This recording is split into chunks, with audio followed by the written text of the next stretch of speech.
പരിശുദ്ധ റമദാനിൽ നമ്മൾ പ്രവേശിച്ചു. റമദാനിനെ ഏറ്റവും നല്ല രൂപത്തിൽ ഉപയോഗപ്പെടുത്താൻ അള്ളാഹു നമുക്ക് തൗഫീക്ക് നൽകി അനുഗ്രഹിക്കട്ടെ. റമദാനിലൂടെ നമ്മൾ നേടേണ്ടത് എന്താണ്? പലപ്പോഴും നമ്മൾ പറയാറുണ്ട്, അവന് വിജയിച്ചവനാണ്, കച്ചവടത്തിൽ അവൻ വിജയിച്ചു, വിദ്യാഭ്യാസ രംഗത്ത് അവർ വിജയം കൊയ്തു. ഭൗതികമായ നേട്ടങ്ങൾ നോക്കിയിട്ടാണ് വിജയങ്ങൾ നമ്മൾ നിർണയിക്കാറുള്ളത്. പരിശുദ്ധ ഖുർആൻ പറയുന്നത്, ഫമൻ സുഹ്സിഅ അനിൻ നാരി വ ഉദ്ഖിലൽ ജന്ന ഫഖദ് ഫാസ്. നരകത്തിൽ നിന്ന് രക്ഷപ്പെട്ട് സ്വർഗത്തിലെത്തുന്നവൻ, സ്വർഗത്തിൽ പ്രവേശിക്കുന്നവൻ, അവനാണ് വിജയിച്ചിട്ടുള്ളത്. ഈ റമദാനിലൂടെ നമുക്ക് ലഭിക്കേണ്ട ഏറ്റവും പ്രധാനപ്പെട്ടത് നരകമോചനമാണ്. നരകത്തിൽ നിന്ന് രക്ഷപ്പെട്ട് അള്ളാഹുവിൻ്റെ സ്വർഗം നേടാൻ കഴിയണം. അതിനാണ് പരിശുദ്ധ റമദാൻ. നരകം ചെറിയ വിഷയമല്ല. റസൂലുള്ളാഹി സ്വല്ലല്ലാഹു അലൈഹി വസല്ലം സ്വഹാബത്തിനെ പഠിപ്പിച്ചു, നാറുക്കും ഹാദിഹില്ലതി യൂഖിദു ഇബ്നു ആദം ജുസ്ഉൻ മിൻ 70 ജുസ്അൻ മിൻ ഹർരി ജഹന്നം. ദുനിയാവിൻ്റെ തീയെന്നു പറഞ്ഞാൽ നരകത്തിൻ്റെ 70 ഒരംശമാണ്. ജുമുഅ കഴിഞ്ഞ് പുറത്തേക്കിറങ്ങിയാൽ കാറിൽ കയറുന്നതിന് മുമ്പ് ഒരല്പസമയം നമ്മൾ പുറത്തു നിൽക്കും. നല്ല ചൂടാണ്. ആ പതഞ്ഞ ചൂടുള്ള സീറ്റിലൊന്നിരിക്കാൻ നമുക്ക് പ്രയാസമാണ്. അത് തീ പോലുമല്ല. അടുക്കളയിൽ ജോലി ചെയ്യുന്ന സമയത്ത് നമ്മുടെ കയ്യിലേക്ക് വീടുന്ന, സഹോദരിമാരുടെ കയ്യിലേക്ക് വീടുന്ന ഒരു തീപ്പൊരി, ഒരെണ്ണ, അത് കയ്യിലൊന്ന് തട്ടുമ്പോഴേക്കും വേദനയാണ്, നോവാണ് നമുക്ക്. ഭൗതികമായ ഒരു തീ പോലും, ഒരു ചൂട് പോലും വളരെ പ്രയാസത്തോടു കൂടെയാണ് നമ്മൾ അനുഭവിക്കുന്നത്. എങ്കിൽ ദുനിയാവിൻ്റെ തീ, അതിൻ്റെ 70 മടങ്ങാണ് നരകമെന്ന് റസൂലുള്ളാഹി. സ്വഹാബത്ത് ചോദിക്കുകയാണ്, വല്ലാ ഇൻ കാനത് ലകാഫിയ യാ റസൂലല്ലാഹ്, ആ ദുനിയാവിൻ്റെ തീ തന്നെ അത് മതിയാകുന്നതാണല്ലോ. ദുനിയാവിലെ തീ പോലും ഞങ്ങൾക്ക് സഹിക്കാൻ കഴിയുന്നില്ലല്ലോ. ശിക്ഷയായി ആ തീ തന്നെ, ആ കാഠിന്യം തന്നെ മതിയാകുന്നതാണല്ലോ. ആ നരകത്തിൽ നിന്നാണ് നമുക്ക് മോചനം നേടേണ്ടത്. സ്വഹാബത്ത് പറയുന്നു, കുന്നാ മഅ റസൂലില്ലാഹി സ്വല്ലല്ലാഹു അലൈഹി വസല്ലം, ഞങ്ങൾ അല്ലാഹുവിൻ്റെ റസൂലിൻ്റെ കൂടെ ഇരിക്കുകയാണ്. ഇത് സമിഅ വജ്ബ ഫഖാല നബി സല്ലല്ലാഹു അലൈഹി വസല്ലം തദ്റൂന മാ ഹാദാ. ആ ഇരിക്കുന്ന സമയത്തൊരു ശബ്ദം ഞങ്ങൾ കേട്ടു. സ്വഹാബത്തിനോട് അല്ലാഹുവിൻ്റെ റസൂലിൻ്റെ ചോദ്യം, എന്താണ് ആ ശബ്ദമെന്ന് നിങ്ങൾക്കറിയുമോ? നിങ്ങൾ കേട്ട ആ ശബ്ദം എന്താണ്? സ്വഹാബത്ത് പറഞ്ഞു, അല്ലാഹുവും റസൂലുമാണ് അറിയുന്നത്. പ്രവാചകൻ പറഞ്ഞു, ഹാദാ ഹജറുൻ റുമിയ ബിഹി ഫിന്നാർ മുൻദു 70 ഖരീഫ.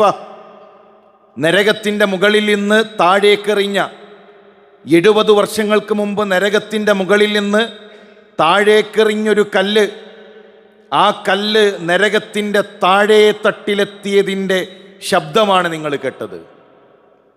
ഇപ്പം എത്ര വലിപ്പമുണ്ട് നരകം, എത്ര ഭീകരമാണ് നരകം. ആ നരകത്തിൽ നിന്നാണ് ഈ റമദാനിൽ നമുക്ക് കാവലിനെ ചോദിക്കാനുള്ളത്. ആ നരകമോചനത്തിനുള്ള ഏറ്റവും വലിയ അവസരമാണ് നമ്മുടെ മുമ്പിലുള്ള റമദാൻ, നമ്മുടെ നോമ്പ്. സഹോദരന്മാരെ, റമദാൻ കഴിയുന്നതിന് മുമ്പ് നരകത്തിൽ നിന്നും വിദൂരം നമ്മൾ എത്തണം. റമദാൻ കഴിയുന്നതിന് മുമ്പ് നരകത്തിൻ്റെ അകലങ്ങളിലേക്ക് മാറിപ്പോകാൻ നമുക്ക് സാധിക്കണം. അങ്ങനെ പരിശുദ്ധ റമദാനിലെ നോമ്പിനെ നോക്കിക്കാണാൻ നമുക്ക് കഴിയണം. റസൂലുള്ളാഹി സ്വല്ലല്ലാഹു അലൈഹി വസല്ലം പറഞ്ഞു, മൻ സാമ യൗമൻ ഫീ സബീലില്ലാഹ്, ഒരു ദിവസത്തെ നോമ്പ്, ഒരു ദിവസത്തെ നോമ്പ്. ബഅദല്ലാഹു വജ്ഹഹു അനിന്നാരി 70 ഖരീഫ, 70 വർഷം നരകത്തിൽ നിന്ന് മനുഷ്യനെ അകറ്റിക്കളയും ഒറ്റ നോമ്പ് കൊണ്ട്. 70 വർഷത്തെ വഴിദൂരം നരകത്തിൽ നിന്ന് അകലാൻ ഒരു നോമ്പ് കൊണ്ട് നമുക്ക് കഴിയും. റമദാനിലെ 30 നോമ്പുകൾ ആത്മാർത്ഥമായി നമ്മൾ നോറ്റാൽ, നിഷ്കളങ്കമാണ് ആ നോമ്പുകളെങ്കിൽ, നരകത്തിൽ നിന്ന് എത്ര വിദൂരത്തേക്ക് നമുക്ക് അകലാൻ കഴിയും. അതുകൊണ്ട് നമ്മൾ ആ ആഗ്രഹത്തോടുകൂടെ നോമ്പിനെ കാണണം, നരകമോചനം ചോദിക്കണം. റസൂലുള്ളാഹി സ്വല്ലല്ലാഹു അലൈഹി വസല്ലം പറഞ്ഞു, മൻ സാമ യൗമൻ ഫീ സബീലില്ലാഹ് ജഅലല്ലാഹു ബൈനഹു വബൈനൻ നാരി ഖന്ദകൻ കമാ ബൈനസ് സമാവാതി വൽ അർദ്. ഒരു ദിവസം നോമ്പ് നോറ്റാൽ നരകത്തിൻ്റെയും അവൻ്റെയും ഇടയിൽ, ആകാശഭൂമികൾക്കിടയിലുള്ള അത്രയും വലിപ്പത്തിലുള്ള ഒരു ഖന്ദക്, ഒരു കിടങ്ങ് അള്ളാഹു നൽകുമെന്നാണ്. സഹോദരന്മാരെ, ഈ റമദാൻ കഴിയുന്നതിന് മുമ്പ് നമ്മുടെ നോമ്പിലൂടെ നരകത്തിനിടയിൽ, നമുക്കും നരകത്തിനുമിടയിൽ ആകാശഭൂമികളെക്കാൾ അകലമുണ്ടാകണം. നരകത്തിൽ നിന്ന് അകലെ അകലെ വിദൂരത്തേക്ക് മാറിപ്പോകാൻ ഈ റമദാനിലൂടെ നമുക്ക് സാധിക്കണം. അതിനെന്തു വേണം? നരകം ലഭിക്കുന്ന തിന്മകൾ നമ്മുടെ ജീവിതത്തിൽ നിന്ന് മാറിപ്പോകണം. നരകമുണ്ട് എന്ന് പറഞ്ഞ തിന്മകളുമായി നമുക്ക് ബന്ധമുണ്ടാകരുത്. അതിലേറ്റവും പ്രധാനപ്പെട്ടത് നമ്മുടെ വിശ്വാസമാണ്. ലാ ഇലാഹ ഇല്ലല്ലാഹ്ക്ക് വിരുദ്ധമായി, തൗഹീദിന് വിരുദ്ധമായി ശിർക്ക് നമ്മുടെ ജീവിതത്തിൽ ഉണ്ടാകരുത്. അല്ലാഹുവല്ലാത്ത ഏതെങ്കിലും മഹാന്മാരോ ഏതെങ്കിലും ജാറങ്ങളോ ഏതെങ്കിലും വസ്തുക്കളോ നമ്മുടെ ജീവിതത്തിൽ അതുമായി നമുക്ക് ബന്ധമുണ്ടാകരുത്. റബ്ബ് വിരോധിച്ച, അല്ലാഹു പാടില്ല എന്ന് പറഞ്ഞ ലഹരിയുമായി നമുക്ക് ബന്ധമുണ്ടാകരുത്. നോമ്പ് നോറ്റ് നോമ്പ് തുറക്കുന്നത് കഴിഞ്ഞ് ഉടനെ സിഗരറ്റും പൊതിയുടെ അരികിലേക്ക് ഓടിയാൽ, ലഹരിപ്പൊതിയുടെ അരികിലേക്ക് ഓടിയാൽ ആ നോമ്പിന് എന്തർത്ഥമാണുള്ളത്? നമ്മൾ ത്യജിച്ച വിശപ്പിനും ഭക്ഷണത്തിനും വെള്ളത്തിനും എന്തർത്ഥമാണുള്ളത്? നോമ്പ് തുറന്ന് നേരെ സിഗരറ്റ് വലിക്കാൻ പോകുന്നവർ, പരിശുദ്ധ റമദാനിന്റെ പകലിൽ പോലും സിനിമകൾ കാണുന്ന, സംഗീതങ്ങൾ ആസ്വദിക്കുന്ന, ഹറാമുകൾ കാണുന്നവർ, നാവിനെ നിയന്ത്രിക്കാൻ കഴിയാത്തവർ, എങ്ങനെയാണ് നമുക്ക് നരകമോചനം ലഭിക്കുക? ഹറാമുകളിൽ ഇപ്പോഴും മുങ്ങിക്കുളിച്ചു നിൽക്കുന്നവർ, സാമ്പത്തിക രംഗത്ത് സൂക്ഷ്മത പാലിക്കാത്തവർ, പലിശയുമായി ബന്ധപ്പെട്ടു നിൽക്കുന്നവർ, പ്രിയമുള്ളവരെ, എങ്ങനെയാണ് നരകമോചനം നമുക്ക് ലഭിക്കുക?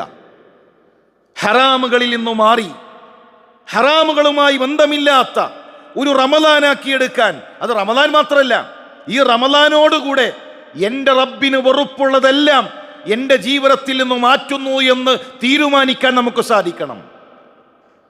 പേടി വളരെ കുറഞ്ഞുകൊണ്ടിരിക്കുന്നൊരു കാലമാണിത്. ഒരു കന്നുകാലിയെ അറുത്താൽ, ഒരു ആടിനെ അറുത്താൽ, അത് കണ്ടു നിൽക്കുന്ന മറ്റാടുകൾക്ക് കുറച്ചു നേരത്തിനൊരു പേടി ഉണ്ടാകും. അതിൻ്റെ മുഖഭാവം മാറും, അതിൻ്റെ ശബ്ദം ഇടറും. ഉളുഹിയ്യത്തിൻ്റെ അറവിൻ്റെ സമയത്ത് നമ്മൾ കണ്ടിട്ടുണ്ട്, ഒരു മാടിനറുത്താൽ മറ്റുള്ളതിങ്ങനെ പ്രയാസപ്പെട്ടുകൊണ്ടിരിക്കും. മരണത്തെ പേടിയാണ്.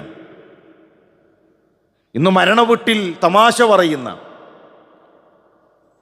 കൂടെയുണ്ടായിരുന്ന ഒരു മനുഷ്യനെ ഖബറിലേക്ക് ഇറക്കി വെക്കുമ്പോഴും തമാശകൾ പറയുന്ന, ഭൗതികമായ കാര്യങ്ങൾ സംസാരിച്ചു കൊണ്ടിരിക്കുന്ന ഒരു കാലഘട്ടത്തിലാണ് നമ്മൾ. പേടി കുറയുന്നു. പേടിക്കണം കൂട്ടരെ, ആഖിറം പേടിക്കണം, മരണം പേടിക്കണം, ബർസഖ് പേടിക്കണം, നരകം പേടിക്കണം. പേടിക്കാനുള്ളത് കൊണ്ടാണ് റബ്ബ് നമ്മളോട് ഗൗരവത്തിൽ പറഞ്ഞത്. ആ പേടി ഈ റമദാനിൽ ഉണ്ടാക്കിയെടുക്കണം നമ്മൾ. മഹാനായ ഉമർ റളിയല്ലാഹു തആല അൻഹു യാത്രയിലാണ്. ഒരു മനുഷ്യൻ സൂറത്തു തൂർ ഇങ്ങനെ പാരായണം ചെയ്യുന്നുണ്ട്. പാരായണം ചെയ്ത് 7ാമത്തെ ആയത്തെത്തിയപ്പോൾ, ഇന്ന അദാബ റബ്ബിക ലവാഖിഅ, അല്ലാഹുവിന്റെ ശിക്ഷയെക്കുറിച്ചുള്ള ആയത്ത് കേട്ടപ്പോ നമ്മൾ പറയുന്ന കരുത്തനായ ഉമറുണ്ടല്ലോ, നമ്മൾ പറയുന്ന ശക്തനായ ഉമറുണ്ടല്ലോ, ഉമർ റളിയല്ലാഹു തആല പറക്കാൻ തുടങ്ങി. അള്ളാഹുവിൻ്റെ ശിക്ഷയെക്കുറിച്ച് കേട്ടപ്പോൾ ശക്തനായ ഉമർ വിറക്കാൻ തുടങ്ങി. ഫബക, പൊട്ടിക്കരയാൻ തുടങ്ങി, കണ്ണ് നനഞ്ഞു. ചരിത്രത്തിൽ കാണാം ഉമർ രോഗിയായി. ഒരു ആയത്ത് ഉമർ ഇബ്നുൽ ഖത്താബിനെ രോഗിയാക്കി. ഒരു ആയത്ത് ഉമർ റളിയല്ലാഹു തആല അൻഹുവിന്റെ കണ്ണ് നനച്ച് ഒരു രോഗിയെപ്പോലെ തന്റെ വീട്ടിലേക്ക് തിരിച്ചു മടങ്ങി. വളരെ ഗൗരവത്തിൽ നമ്മൾ ആലോചിക്കേണ്ടതാണ്. നമുക്കുമുണ്ട് ഹിസാബ്, നമുക്കുമുണ്ട് വിചാരണ. റബ്ബ് നൽകിയ ഓരോ അനുഗ്രഹത്തിനും മറുപടി പറയേണ്ട ഒരു ഹിസാബ് നമുക്കുമുണ്ട്. മഹാനായ അബൂദർദ റളിയല്ലാഹു തആല പറയുന്ന ഒരു വാക്കുണ്ട്, ഇന്ന അശദ്ദ മാ അഖാഫു അലാ നഫ്സി യൗമൽ ഖിയാമ. ഖിയാമത്ത് നാളിൽ ഏറ്റവും അധികം എൻ്റെ പേടി എന്താണെന്നറിയോ? സ്വഹാബിയാണ് പറയുന്നത്. ഖിയാമത്ത് നാളിലെ എൻ്റെ പേടി അയ്യുഖാൽ, എന്നോട് ചോദിക്കപ്പെടുകയാണ്, യാ അബൂദർദാ, ഓ അബൂദർദാ, ഖദ് അലിംത ഫകൈഫ അമിൽത ഫീമാ അലിംത. ദീനിൽ കുറെ കാര്യങ്ങൾ നീ അറിഞ്ഞല്ലോ, മതത്തിൽ അള്ളാഹുവിന്റെ ദീനിൽ പലതും നീ പഠിച്ചല്ലോ, ആ പഠിച്ചതിൽ എന്ത് അമൽ നിനക്കുണ്ട് അബൂദർദാ? പഠിച്ചതുകൊണ്ട് നീ എന്ത് അമല് ചെയ്തു? അത് ഖിയാമത്ത് നാളിൽ എന്നോട് ചോദിക്കുന്നതാണ് അബൂദർദാഇന്റെ പേടി. നമ്മളൊന്ന് ആലോചിക്കേണ്ടത്, ഇനി ആരാണ് അബൂദർദ? ഒരു 30 കൊല്ലം റസൂലുള്ളാഹിയുടെ കൂടെ ജീവിച്ചോ? ഇല്ലല്ലോ. ഒരു കുറഞ്ഞ കാലം റസൂലുള്ളാഹി സ്വല്ലല്ലാഹു അലൈഹി വസല്ലമയുടെ കൂടെ, എന്നിട്ട് തിരിച്ചു പോവാൻ തൻ്റെ നാട്ടിലേക്ക് ഇസ്ലാമിക പ്രബോധന പ്രവർത്തനങ്ങൾക്ക് വേണ്ടി. സഹോദരന്മാരെ, ഇസ്ലാമിക പ്രബോധന പ്രവർത്തനങ്ങളിൽ ഏറ്റവും ശക്തമായി നിന്ന അബൂദർദ റളിയല്ലാഹു തആല അൻഹുവിന് ആ പേടിയുണ്ടെങ്കിൽ, ചെറിയ പ്രായം മുതൽ തൗഹീദിന് വേണ്ടി ബിലാൽ ഇബ്നു റവാഹിന്റെ ചരിത്രം കേൾക്കുന്ന, ചരിത്രം പഠിച്ച നമ്മളോട് ചോദ്യമില്ലേ തൗഹീദിന് വേണ്ടി എന്തു ചെയ്തു എന്ന്? ഉമയ്യത്തിന്റെ ചാട്ടവാറുകൊണ്ട് ബിലാലേറ്റ പ്രഹരങ്ങൾ, അത് പഠിച്ചവരെ, അറിഞ്ഞവരെ റബ്ബ് ചോദിക്കുകയാണ്, തൗഹീദിന് വേണ്ടി നീ എന്തു ചെയ്തു? എന്ത് നമ്മൾ പറയും? ഖബ്ബാബിന്റെയും ഹുബൈബിന്റെയും അമ്മാറിന്റെയും യാസർ കുടുംബത്തിന്റെയും ത്യാഗങ്ങളുടെ ചരിത്രങ്ങൾ ഖുതുബകളിലൂടെ കേട്ടവരെ, ഒരു കുടുംബം ഒന്നിച്ച് പീഡിപ്പിക്കപ്പെടുന്ന ത്യാഗത്തിന്റെ അനുഭവങ്ങൾ ഖുതുബകളിലൂടെ മനസ്സിലാക്കിയവരെ, ഫകൈഫ അമിൽത, ആ തൗഹീദിന് വേണ്ടി എന്ത് ചെയ്തു? നമ്മൾ എന്ത് ചെയ്തു? ഈ ഭൂമി, ഈ സൂര്യൻ, ഈ ചന്ദ്രൻ, ഞാനും നിങ്ങളും എല്ലാം തൗഹീദിനാണ്. അള്ളാഹുവിനെ ആരാധിക്കുക, അള്ളാഹുവിനെ മാത്രം ആരാധിക്കുക എന്ന ആദർശത്തിനാണ്. അതെത്ര ആളുകളോട് പറഞ്ഞു? അതെത്ര കുടുംബങ്ങളിൽ നമ്മൾ എത്തിച്ചു? എത്ര മനുഷ്യരിലേക്ക് ആ തൗഹീദ് നമ്മൾ കൈമാറി? സഹോദര, ഖിയാമത്ത് നാളിൽ ചോദ്യമുണ്ട്, പരലോകത്ത് ചോദ്യമുണ്ട്. നമുക്ക് അല്ലാഹു നൽകിയ ആയുസിൽ എത്ര മനുഷ്യർക്ക് തൗഹീദ് എത്തിച്ചു എന്ന ചോദ്യം നമ്മളോടുണ്ട്. അതുകൊണ്ട് തന്നെ ആ വിഷയത്തിൽ ഒരു പേടി നമുക്ക് വേണം. നമ്മളിങ്ങനെ ചോദിച്ചുകൊണ്ടിരിക്കണം, നമ്മുടെ വിശ്വാസത്തിൽ പ്രശ്നങ്ങളുണ്ടോ? കാപട്യം വരുന്നുണ്ടോ? മഹാനായ ഹസൻ റളിയല്ലാഹു തആല പറഞ്ഞു, മാ ഖാഫൻ നിഫാഖ് ഇല്ലാ മുഅ്മിൻ. മുഅ്മിനാണോ മുനാഫിക്കാണോ എന്ന പേടി ഉണ്ടാകും. മുഅ്മിനിന് ആ പേടി ഉണ്ടാകും. ഞാൻ മുനാഫിക്കാണോ, നിഫാക്ക് വരുന്നുണ്ടോ? താബികളിൽപ്പെട്ട ഒരു പ്രമുഖൻ 30ഓളം സ്വഹാബികളെ കണ്ടു. കുല്ലുഹും യഖാഫു അനി നിഫാഖ്. എല്ലാവരും നിഫാക്കിനെ പേടിച്ചിട്ടുണ്ട്. അവരിങ്ങനെ ആലോചിച്ചിട്ടുണ്ട്, പടച്ചോനെ മുഅ്മിനാണോ, ഈമാൻ കുറയുന്നുണ്ടോ, കാപട്യമുണ്ടോ? അതിൽ ഉമർ ഇബ്നുൽ ഖത്താബ് ഉണ്ട്, അതിൽ റസൂലുള്ളാഹിയുടെ പ്രമുഖരായ സ്വഹാബാക്കളുണ്ട്. മഹാനായ ഹസൻ റളിയല്ലാഹു തആല പറയുകയാണ്, വലാ അമിനഹു ഇല്ലാ മുനാഫിഖ്. അങ്ങനെ ഒരു പേടിയൊന്നുമില്ലാത്തവൻ അവനാണ് മുനാഫിഖ്. ആ ഒരു പേടിയില്ലാത്തവൻ, ഞാനൊക്കെ മുഅ്മിനാണ്, ഞാനല്ലാതെ ആരാ മുഅ്മിൻ? ഞാനല്ലാതെ ആരാണ് വിശ്വാസി? നമ്മൾ 1-ാം നമ്പർ മുസ്ലിമാണ്, നമ്മൾ 1-ാം നമ്പർ മുഅ്മിനാണ് എന്ന ഉറപ്പുണ്ടല്ലോ, ആ ഉറപ്പിനെ പേടിക്കണം. അതാണ് കാപട്യം. നിഫാക്കിനെ പേടിക്കണം. റമദാനിൽ കുറച്ചു നേരം ഒറ്റയ്ക്കിരിക്കണം. നമ്മുടെ അമലുകളെ കുറിച്ച് ചിന്തിക്കണം. നരകത്തെ തൊട്ട് അള്ളാഹുവിനോട് കാവലിനെ ചോദിച്ച് കരയണം. നമ്മുടെ വിശ്വാസം നമ്മളൊന്ന് ശരിപ്പെടുത്തണം. അങ്ങനെ റബ്ബിലേക്ക് അടുക്കാൻ നമുക്ക് സാധിക്കണം. അള്ളാഹു അതിനുള്ള തൗഫീക്ക് നൽകി അനുഗ്രഹിക്കട്ടെ.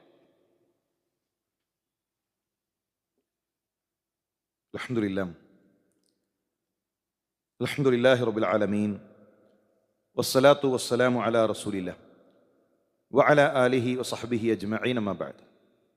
അള്ളാഹുവിനെ സൂക്ഷിച്ച് ജീവിക്കണമെന്നുണർത്തുകയാണ്, വസിയത്ത് ചെയ്യുകയാണ്. ഈ റമദാനിൽ നരകമോചനം നമ്മൾ നേടിയെടുക്കണം. റസൂലുള്ളാഹി സ്വല്ലല്ലാഹു അലൈഹി വസല്ലം പഠിപ്പിച്ചു, ലാ യലിജുന്നാർ റജുലുൻ ബക്കാ മിൻ ഖശിയത്തില്ല. അള്ളാഹുവിനെ ഓർത്ത് കരഞ്ഞ കണ്ണ്, ആ ഒരു കണ്ണിനെ, അങ്ങനെ ഒരു മനുഷ്യനെ നരകം സ്പർശിക്കുകയില്ല. ഈ റമദാനിൽ ഒരിക്കലെങ്കിലും റബ്ബിനെ ഓർത്ത് നമ്മുടെ കണ്ണുകൾ നനയണം. അങ്ങനെ റബ്ബിനെ ഓർക്കുന്ന ചില നിമിഷങ്ങൾ നമുക്കുണ്ടാകണം. നമ്മുടെ മറ്റെല്ലാ തിരക്കുകളും മാറ്റിവെച്ച് നമ്മളും ഒരു മുസല്ലയിൽ സുജൂദിൽ കിടന്ന് ഞാനും എൻ്റെ റബ്ബും ഒറ്റക്കാകുന്ന, റബ്ബിൻ്റെ മുന്നിൽ കണ്ണ് നനക്കുന്ന ഒരു നിമിഷം നേടിയെടുക്കാൻ സാധിച്ചാൽ, പ്രിയമുള്ളവരെ, നരകമോചനം നമുക്ക് നേടിയെടുക്കാം. റബ്ബിൻ്റെ മാർഗത്തിൽ പരിശ്രമിക്കുന്നവർ, റസൂലുള്ളാഹി സ്വല്ലല്ലാഹു അലൈഹി വസല്ലം നിങ്ങൾ പഠിപ്പിച്ചു, ലാ യജ്തമിഉ ഗുബാറുൻ ഫീ സബീലില്ലാ വദുഖാനു ജഹന്നം. ജഹന്നമിൻ്റെ ദുഖാൻ, നരകത്തിൻ്റെ പുകയും അള്ളാഹുവിൻ്റെ മാർഗത്തിലുള്ള പൊടിയും കൂടിക്കലരുകയില്ല.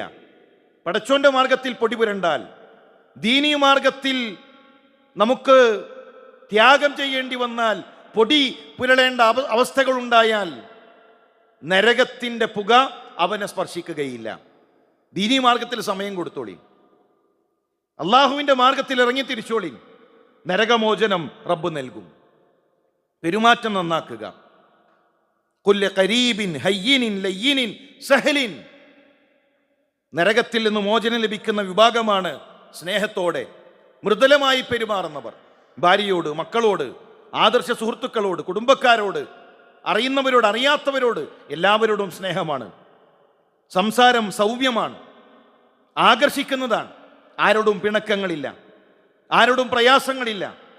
അങ്ങനെ മാതൃകാ യോഗ്യമായ ഒരു സ്വഭാവം നേടിയെടുത്താൽ, അംർ ബിൻ ആസ് റളിയല്ലാഹു തആല അൻഹു റസൂലുള്ളാഹിയോട് ചോദിക്കുകയാണ്, നബിയെ, ഏറ്റവും ഇഷ്ടം ആരെയാണ്?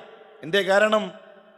അദ്ദേഹം കരുതിയത് റസൂലുള്ളാഹി സ്വല്ലല്ലാഹു അലൈഹി വസല്ലം കുറച്ചു നേരം ഒന്ന് സംസാരിച്ചപ്പോൾ ലോകത്തെ ഏറ്റവും അധികം അള്ളാഹുവിൻ്റെ റസൂൽ ഇഷ്ടപ്പെടുന്നത് അംർ ബിൻ ആസിനെയാണെന്ന്. പ്രവാചകൻ സല്ലല്ലാഹു അലൈഹി വസല്ലം കുറച്ചു നേരം ഇടപഴകിയപ്പോൾ അംർ ബിൻ ആസ് കരുതിയത് ലോകത്തെ ഏറ്റവും അധികം പ്രവാചകൻ സ്നേഹിക്കുന്നത് അംറിനെയാണ്. അത് നബിയുടെ ചുണ്ടെന്ന് കേൾക്കണം. അതിനാണ് ചോദിച്ചത്, നബിയെ, ഏറ്റവും ഇഷ്ടം ആരെയാണ്? റസൂലുള്ളാഹി പറഞ്ഞു, ആയിഷയാണ്. എന്നാൽ 2-ാം സ്ഥാനം ഉണ്ടായിരിക്കും, 2 അംറിനാണ്. മിന റിജാൽ, നബിയെ, പുരുഷന്മാരിൽ ആരെയാണ്? അബൂബക്കർ സിദ്ദീഖാണ്. എന്നാൽ 3-ാം സ്ഥാനം ഉണ്ടാകും. സുമ്മമൻ, പിന്നെ ആരെയാണ്? 3 പറഞ്ഞു, 4 പറഞ്ഞു, 5 പറഞ്ഞു, അവസാനം നിർത്തി. ഒരു പക്ഷേ അവസാനമായിരിക്കുമോ അംറിൻ്റെ പേര് പറയുക എന്ന് കരുതി. നോക്കൂ റസൂലുള്ളാഹിയുടെ പെരുമാറ്റം. ഒരാളോട് സംസാരിച്ചാൽ അയാൾ കരുതുന്നത് ലോകത്ത് പ്രവാചകൻ ഏറ്റവും അധികം സ്നേഹിക്കുന്നത് തന്നെയാണെന്നാണ്. അത്ര സ്നേഹം, അത്ര സൗമ്യം, അത്ര മൃദുലം, അതാണ് ഒരു മുസ്ലിമിൻ്റെ സ്വഭാവം.